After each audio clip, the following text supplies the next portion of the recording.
Ուրեմն հիմա էլ ընդդիմադիրները սկսել են քննադատել այն որոշումը, որով հունվարի 1-ից զինվորական ծառայությունը 2 տարուց դառնալու է տարի ու կես։ Ու քննադատում են այս որոշումը մարդիկ, ասելով, որ դե թույլատրում եք պաշտպանունակությունը, սա դավաճանական քայլ է եւ այդպես շարունակ։ Այս քննադատությունները հնչեցնում են մարդիկ, ովքեր տասնամյակներով թալանել են բանակը, ժամկետած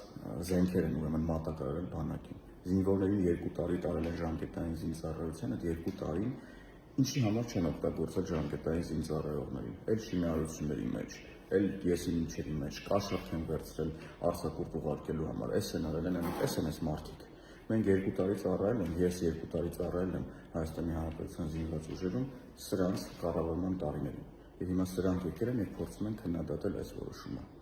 2 տարի ժամկետային զինծառայություն, պարտադիր ժամկետային զինծառայությունը դառնում է տարի ու կես հունվարի 1-ից, առաջին հերթին արդյունավետ կառավարման շնորհիվ, որովհետեւ որևէ մեկը բանակից փողեր չի լափում, որևէ մեկը չի հարստահարվում բանակի հաշվին, դրա համար տներ չի սարքում, ուրեմն եռահարկ, քառահարկ եւ առաջին հերթին զինվորական ծառայությունը տարի ու կես է դառնում 2 տարվա ուրեմն ժամկետից խաղաղության շնորհիվ, որովհետեւ Հայաստանի Հանրապետությունը այլևս ունի խաղաղություն, իսկ Հայաստանի Հանրապետության պաշտպանությունը ապահովելու է Հայաստանի Հանրապետության բանակը,